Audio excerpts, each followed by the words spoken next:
Bonjour, bienvenue dans cette vidéo. Quelle action acheter en bourse le lundi 25 mars 2024? Dans cette vidéo, on va regarder les actions que vous avez proposées, plus quelques-unes que j'ai rajoutées, qui peuvent être intéressantes pour faire un achat juste pour une journée, c'est-à-dire de l'intraday. Le but, c'est d'avoir un gros chandelier vert. On l'achète à l'ouverture dès les premières secondes, hein. Donc, si possible, on regarde un peu les cotations et on met un ordre un petit peu au-dessus pour être sûr d'être exécuté à l'ouverture. Et ensuite, on vend juste avant la clôture. Toujours avec évidemment des stops de protection, hein, pour éviter éventuellement une catastrophe sur une action qui partirait dans le mauvais sens. Alors on va regarder un peu ce que ça donne techniquement, les derniers jours aussi de cotation, pour nous aider un peu à cadrer ces actions et à voir si certaines ont un potentiel intéressant, donc pour une journée en intraday uniquement, et avoir un gros chandelier vert lundi, parce qu'on ne compte pas les gaps, hein, c'est achat à l'ouverture et vente juste avant la clôture.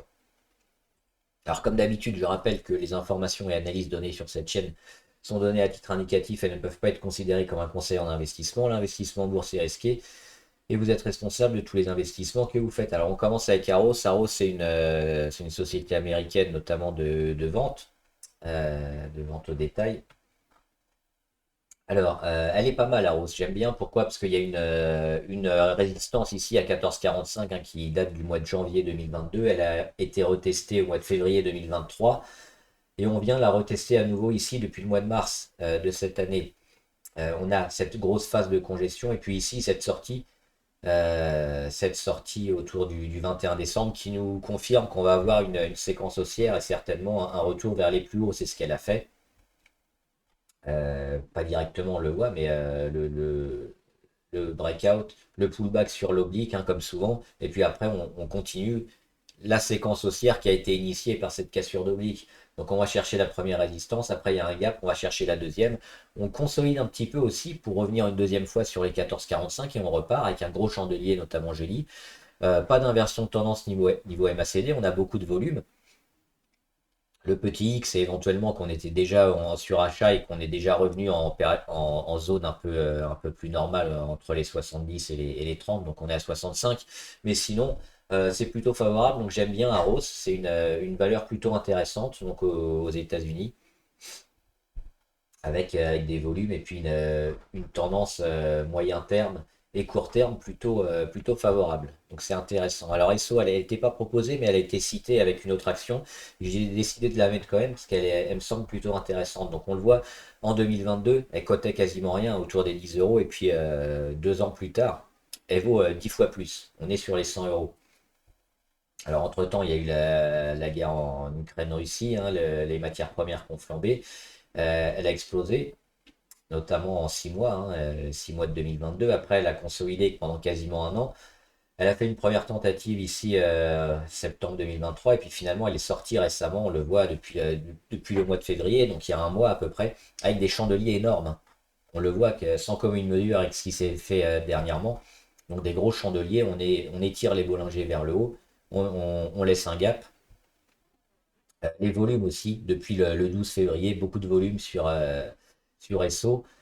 Et toujours au-dessus de la moyenne à 20, on le voit, quand on s'en rapproche, on explose. Et puis là, dernièrement, le gap, c'était l'annonce des chiffres, hein, de SO et surtout du dividende. Un dividende exceptionnel, hein, parce qu'on a un dividende normal plus un bonus, et qui sera de 3 euros plus 12 euros. Donc on va avoir un dividende de 15 euros pour une valeur qui, avant l'annonce, ne valait même pas 100 euros. C'est-à-dire qu'on a un rendement qui est aujourd'hui même à plus de 15%, donc c'est assez énorme comme rendement, hein. Quand on a des 4, 5, 6 ou 7%, on est plutôt content. Là, elle est partie pour faire beaucoup plus.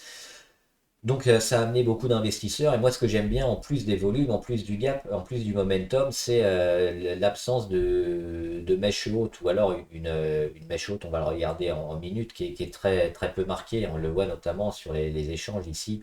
C'était autour de 16h45. Et puis finalement, on a rendu très peu.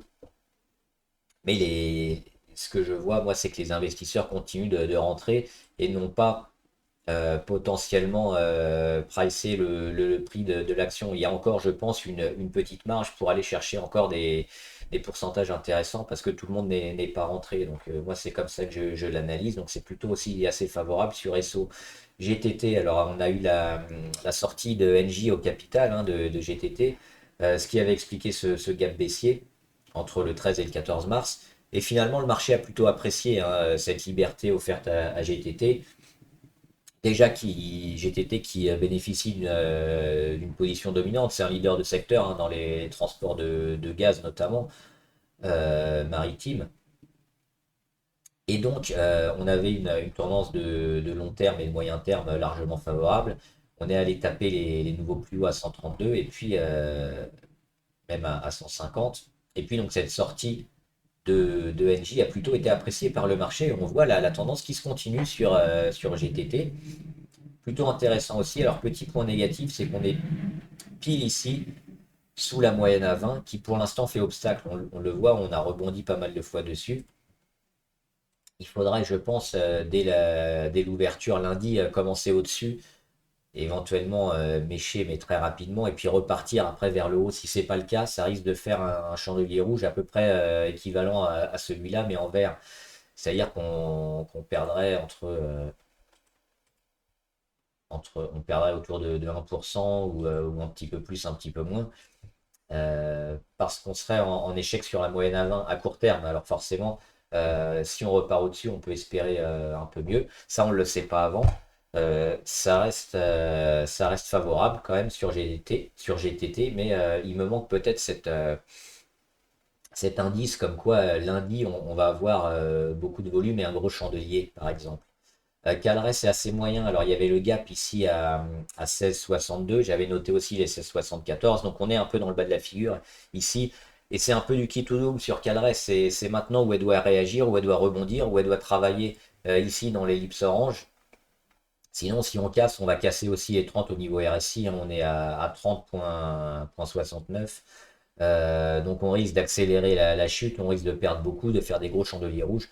Donc oui, pourquoi pas jouer Calray pour un rebond, parce qu'on est sur une zone clé.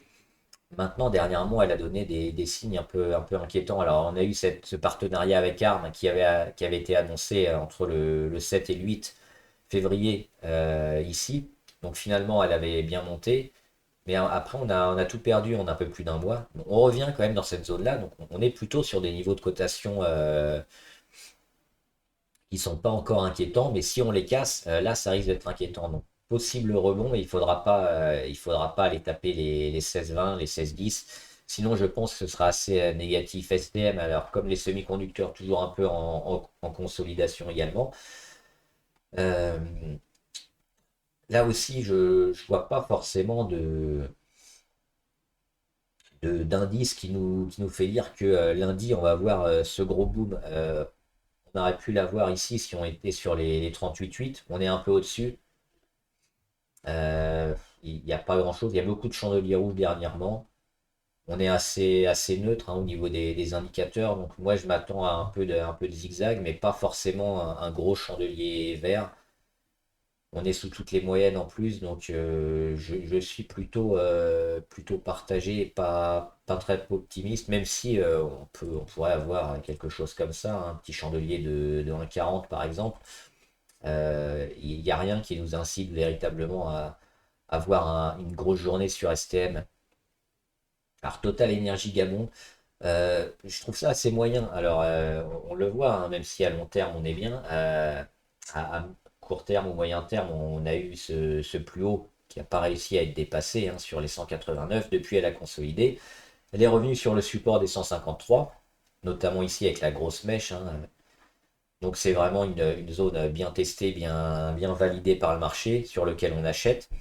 Mais il y a aussi une résistance qui est validée par le marché, c'est la moyenne à 200. On le voit ici, on a une grosse mèche, je vous les ai mis dans les petits carrés bleus. C'était la journée du 8 novembre. Et finalement, on reste, depuis qu'on a cassé la moyenne à 200 ici fin octobre 2023, on reste toujours sous cette moyenne à 200. C'est les petits pointillés roses qu'on voit ici. Hop, et là dernièrement, mi-février, pareil, on mèche au-dessus, mais on clôture en dessous. Et puis fin mars, pareil, On va tester un petit peu la moyenne à 200, mais on n'arrive pas pour le moment. Donc pour l'instant, on est en échec. Il faudrait d'abord casser cette moyenne à 200 et puis après lancer un gros chandelier, je pense, pour viser une belle journée sur Total Energy Gabon. Pour moi, tant qu'on n'a pas fait ça, tant qu'on n'a pas eu une journée où on finit par exemple ici autour des 166, où on peut après espérer une grosse journée, pour l'instant on est plutôt négatif. Et enfin, j'ai mis Virbac aussi, c'est intéressant, hein, dans le milieu vétérinaire. On l'avait joué ici, si vous vous souvenez, au mois d'octobre, hein, pour jouer une belle poussée. Là, elle est en train de consolider. Elle consolide, mais toujours dans une phase haussière, donc on s'attend à une nouvelle poussée.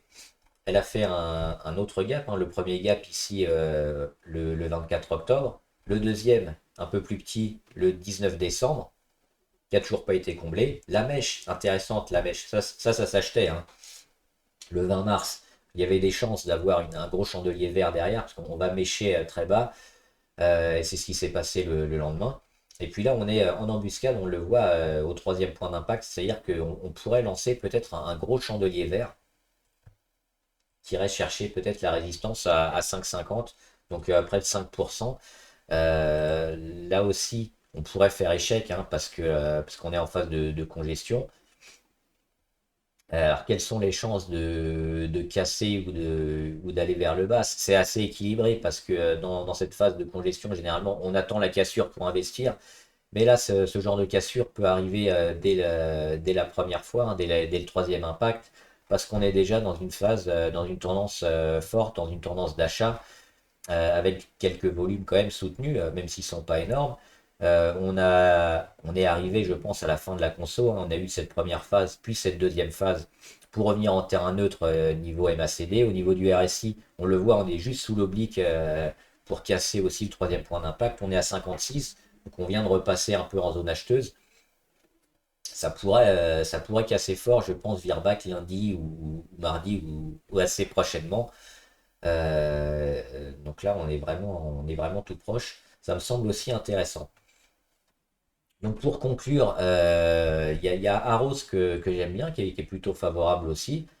Euh, GTT, pourquoi pas, mais je suis pas forcément ouvert à une grosse journée lundi.